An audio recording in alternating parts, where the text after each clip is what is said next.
Mas, si por el dedo de Dios echo yo fuera a los demonios, ciertamente el reino de Dios ha llegado a vosotros. Este versículo es el número 20 del capítulo 11 del libro de Lucas. La historia bíblica nos habla de un reino de Dios que es pasado, presente y futuro. En unas 60 ocasiones se habla en la Biblia del reino de Dios. En otras 30 se menciona el reino de los cielos. Esta última frase es prácticamente exclusiva del Evangelio de Mateo.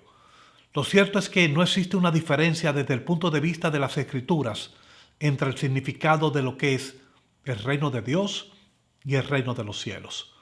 Para Jesús, ambas expresiones son sinónimos, por lo tanto, lo podemos encontrar en el capítulo 19 del libro de Mateo, en la historia del joven rico, cuando en el versículo 23 menciona el reino de los cielos y en el 24 el reino de Dios. Hablar de este reino era el propósito fundamental de Jesús al comienzo de su ministerio. Por lo tanto, para entender lo que implicaba en aquel momento la expresión de Jesús, el tiempo se ha cumplido y el reino de Dios se ha acercado, debemos de trasladarnos a las antiguas promesas que Dios había manifestado a su pueblo y cómo se redefine en la encarnación y su propósito en Jesús. Por esta razón, en el día de hoy y durante el próximo domingo estaremos viajando en el tiempo para poder comprender el significado real de esta expresión y a su vez qué entendieron los judíos de aquella época cuando Jesús y el Bautista la pronunciaron en Judea, Jerusalén, Galilea y en el río Jordán. Buenos días a la amada familia de Dios en este maravilloso domingo 23 de marzo del año 2025. El mensaje de hoy lo he titulado El reino de Dios. Agradecido del Padre Eterno porque en su bondad y su misericordia ha permitido que podamos ser lectores y hacedores de su palabra. Hoy, delante de su santa presencia manifiesta, sea tu Espíritu Santo quien nos logre llevar a entender el significado del reino de los cielos, el reino de Dios. Te alabamos y glorificamos tu santo nombre. Sea toda la honra por los siglos de los siglos. Oramos en el poderoso nombre de tu Hijo Jesús. Amén, amén y amén. El tiempo se ha cumplido y el reino de Dios se ha acercado. Arrepentíos y creed en el Evangelio. Esas fueron afirmaciones de Jesús que encontramos en el libro de Marcos en su capítulo 1, versículo 15. Cuando Jesús comienza su ministerio, lo realiza con el propósito específico de anunciar que el reino de Dios se había acercado y con todas sus manifestaciones. Pero la pregunta en este punto sería la siguiente: ¿qué significado presentaba para los judíos de aquel momento la expresión el reino de Dios o el reino de los cielos? Con toda seguridad su interpretación no representa la misma figura gramatical que entendemos nosotros los cristianos. La afirmación original por parte de Jesús en este libro de Marcos se realizó en Galilea, dirigida al pueblo judío, el cual en aquel momento y aún hoy se afirman en una creencia alejada de la buena noticia del Evangelio. No tenga dudas de que toda la fuerza y la energía del mensaje de Jesús del reino anunciado era para su pueblo sinónimo de la liberación del dominio de las potencias extranjeras sobre su nación. Pero la llegada del reino no trataba solo de la liberación de un régimen dictatorial, implicaba además el fin del éxodo. Lo triste resultó ser que estos se distanciaban del mensaje de Jesús, afirmando que al ser el pueblo escogido no necesitaban ningún tipo de acto de arrepentimiento, no necesitaban ser perdonados, ser redimidos, ser transformados y mucho menos ser regenerados en una nueva creación.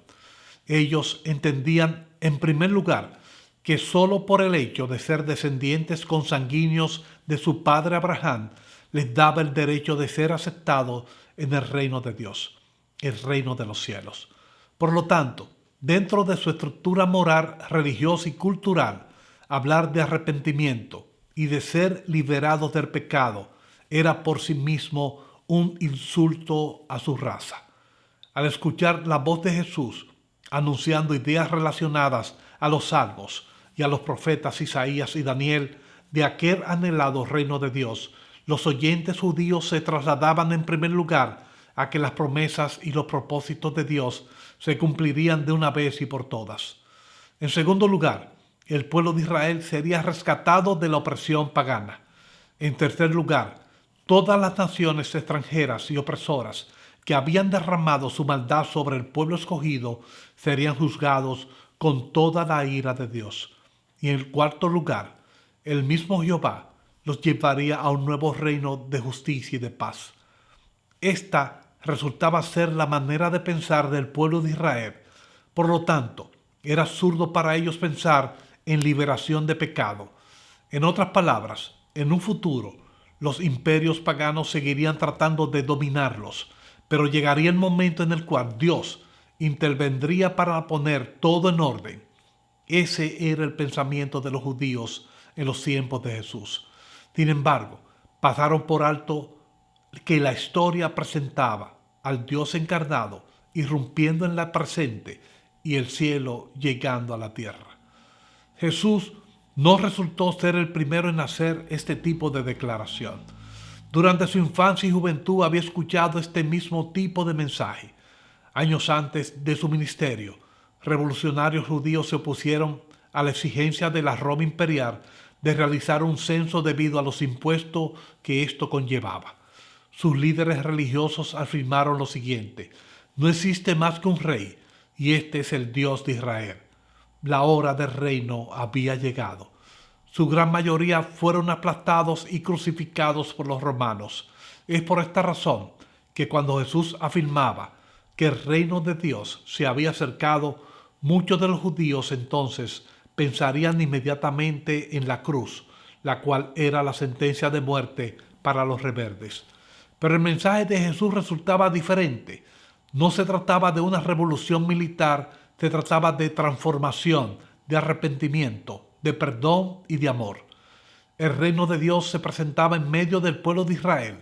El Mesías esperado formulaba un nuevo pacto que renovaría y reconstruiría a Israel de un modo radical.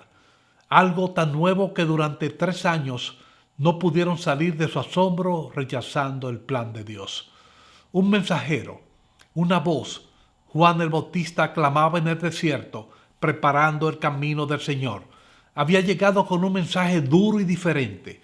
Afirmó que los fariseos y los saduceos eran una generación de víboras.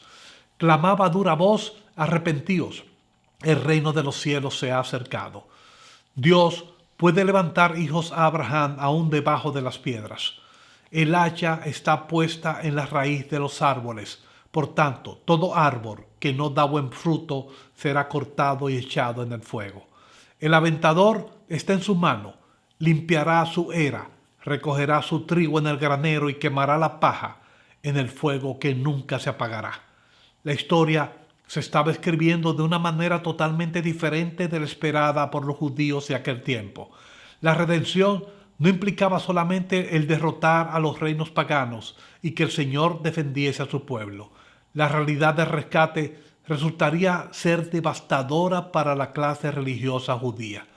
Las promesas de los salmos, de Isaías, de Daniel, se cumplirían en su totalidad con un cambio impensado, y este representaba un nuevo desafío para Israel. Se cumplirían las promesas a Abraham, pero a la vez le recordaba que Israel, quien debería ser la luz del mundo, había desviado esa luz. Debido todo esto a la desobediencia y a su orgullo desmedido. El reino se había acercado sin una revuelta militar. Era el momento de expresar el amor de Dios amando a nuestros enemigos, de mostrar la otra mejilla, de correr la milla extra, de expresar el verdadero amor a Dios por sobre todas las cosas y amar a nuestros semejantes como a nosotros mismos. Termino el mensaje de hoy con lo siguiente. Sin lugar a dudas, Jesús demostró en más de una ocasión que Él echaba demonios por medio de sus milagros, por sus señales y por los prodigios con el cual el poder de Dios obraba de manera extraordinaria. Por lo tanto, el reino de los cielos, el reino de Dios, había llegado a la comunidad de los judíos al momento de su encarnación. Por otro lado, Jesús afirmó en el libro de Lucas en su capítulo 13, versículo 28, que Abraham, Isaac y todos los profetas estaban en el reino de Dios. Por lo tanto, ya desde los tiempos antiguos el reino estaba en movimiento. El mensaje de Jesús no fue inicialmente diferente al mensaje de su primo Juan el Bautista, quien no solo despejó el camino del ministerio de Jesús, sino que estuvo dispuesto a dar su vida por el Mesías esperado. Juan se sacrificó por la predicación del reino. Lo radical del mensaje producía un cambio drástico al esperado dentro de un pueblo deseoso de la liberación, pero la predicación del arrepentimiento no lucía ser efectiva. Por lo tanto, Jesús realizó algo extraordinario. Utilizó la simbología para demostrar que el reino se había acercado. Las 12 tribus de Israel, provenientes de los 12 hijos de Jacob, se entrelazaban con una elección de sus 12 discípulos, una señal que debió haber sido convincente de que Dios había de rehacer por completo su pueblo. Con sus milagros, sus señales y sus prodigios, Jesús trataba de atraer a las personas hacia su figura histórica. Trataba de demostrar que a través de él, Dios estaba obrando para realizar todo lo prometido. La curación de los leprosos, dar luz a los ojos de los ciegos, audición a los sordos, el rescatar a las personas y establecer el reino en su lugar correcto, guiaba sorpresivamente a la raza judía a un choque cosmológico espiritual. Se encontraban con una gran sorpresa. La escala se había invertido y en los primeros lugares del reino se encontraban los pobres de espíritu y no los rigurosos fariseos, y mucho menos los saduceos. Jesús mismo se encargó de que así fuese. Había traído el cielo a la tierra para unirnos de tal manera que se cumpliera la voluntad de su Padre, así como en el cielo en la tierra. Pero la pregunta para nuestro próximo mensaje es la siguiente: si su reino es pasado, presente, ¿por qué debemos orar para que sea un reino futuro? Camine con nosotros en esta, su iglesia El Fundamento, y el próximo domingo encontrará el significado del futuro reino de Dios, el reino de los cielos. El Señor los continúe bendiciendo. Cristo, te entronamos, te adoramos a ti. Estamos aquí ante tu presencia. Tu nombre exaltado por siempre será. Establece tu trono en medio de nuestra alabanza. Establece tu trono en medio de nuestra alabanza. Establece tu trono en medio de nuestra alabanza. Ven, Jesús, y toma tu lugar. Oh, ven, Señor. Con tus manos. Eso es. Con gozo.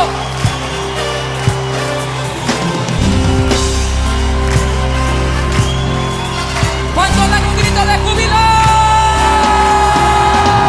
Cristo, te entronamos, te adoramos a ti. Estamos aquí ante tu presencia, ante tu presencia. Nombre exaltado por siempre será. Establece tu trono en medio de nuestra alabanza. Establece tu trono en medio de nuestra alabanza. Establece tu trono en medio de nuestra alabanza.